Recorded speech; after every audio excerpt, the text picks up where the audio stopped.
I am a 33 years old female, and I have had fertility issues for the past couple of years with my husband. He's 35. We went through with consultations, and while we had very promising results for treatment, the cost did give us pause.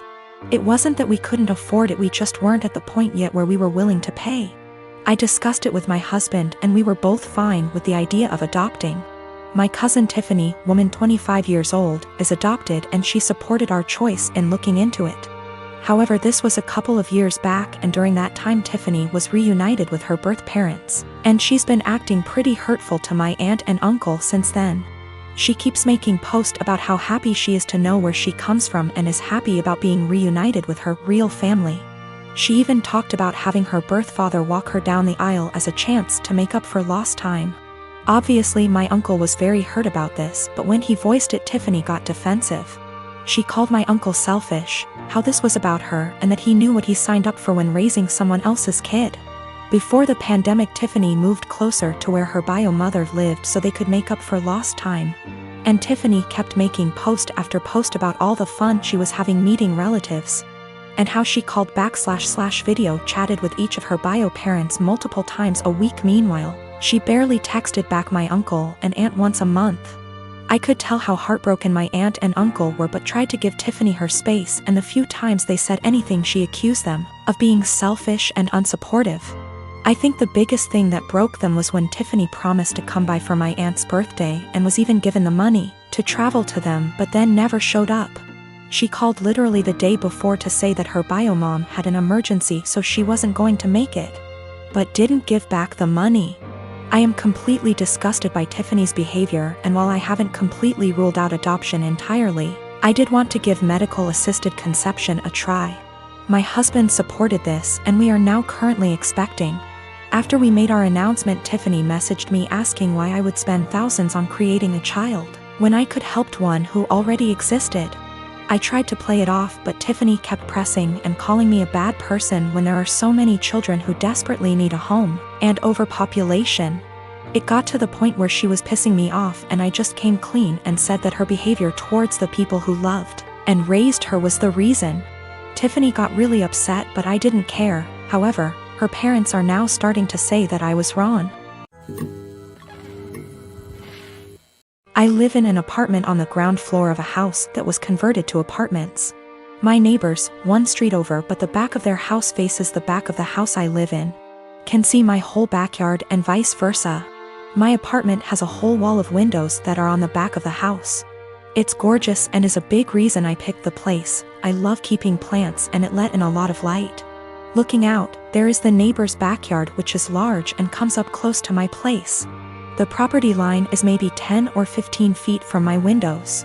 Once it has gotten to be warm out, I've noticed the husband of the family who owns that house looking into my apartment a lot. Even sometimes I'll look up and see him, look away, then look back minutes later and he's still looking.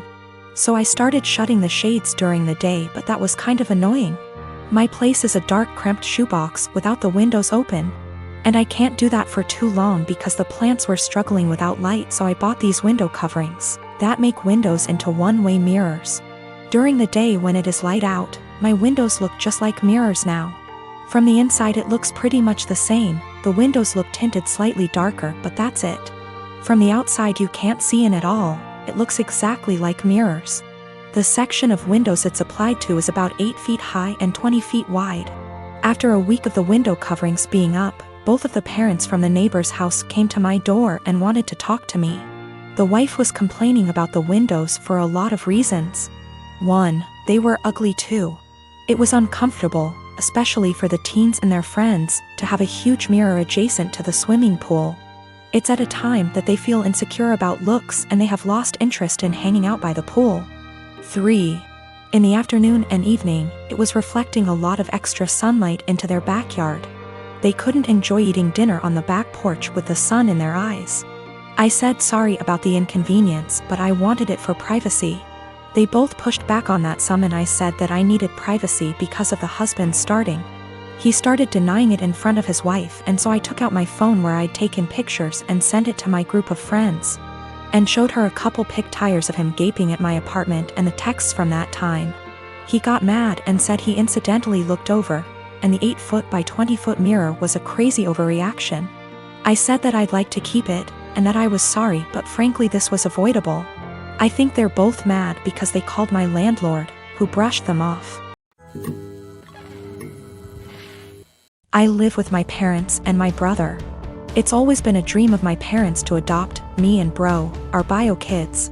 And they had come to the decision that they want to adopt an older kid. They got matched with Jess, who is 13. Due to the current situation, she is not living with us, but we've met before and she spent a weekend with us in January. Jess, despite sometimes being sweet and kind, is very high maintenance and has a lot of anxiety and anger problems. She can go from 0 to 1,000 really quick. During her stay, she got triggered by something when we were in public. She and I went to a clothes shop and my parents were in a cafe nearby. Some guy accidentally grabbed her by her shoulder as he thought she was his daughter, and he apologized immediately and started screaming. I was the only person there, and I tried to calm her down but she ran off. She was found, shaken, but safe, an hour later. I then got grounded as I had failed in being responsible for my sister. I said I didn't have a sister. My parents were angry about this and said that how dare I be rude about her, don't I know how much she's been through? She's had other outbursts, but none so huge in public. She can be cold and untrusting and was very clingy to my parents. I do admire her, and think she's very brave, but I don't want to live with her. My parents call Jess often. I often say hi, and try to be civil and supportive. But it seems like the only thing my parents can talk about is Jess, and how brave she is, and she isn't even here yet. We live in a 3-bedroom house, and my parents promised to move to a bigger one later this year. Recently, my parents broke the news to me that Jess will move into my room, and I can pick whether I want to share a room with bro or Jess. I don't want to share with either. My brother is messy, loud, and is your average 9-year-old boy, and Jess has night terrors and screams the house down. And it's enough having to open my house to her, but I value my privacy a lot and don't want her in my room, which is like my special place. I was crushed. I asked if we were still moving, and my parents were like, we like this place and have no solid plan. I freaked out and was like, you guys are forgetting you have another daughter and are too excited about the shiny new one to remember that the one you have has feelings and boundaries, and if you're changing everything I've ever known, at least I deserve to be listened to. If this is how life's going to be, I don't want to have a sister. Good to note, my room is big enough to have a wall put in, and my parents considered it a few years back. I would be happy with that. They refuse, even though we can easily afford it, because it is too much effort. My parents are offended that I'm not being welcoming towards my sister. And I'm offended that the life I knew is going to be turned upside down, and I'm not going to have the thing I value most, my privacy. My wife, Irene, is very fit. She likes working out and has a proper exercise regime, etc. She believes that if she feels good, she looks good, and she feels good working out, so who am I to stop her? My brother, Will, spent the latter half of last year going through a messy divorce and now needs a place to stay. Though my brother and I aren't very close, I figured he would only stay with us for a couple weeks until he got back on his feet.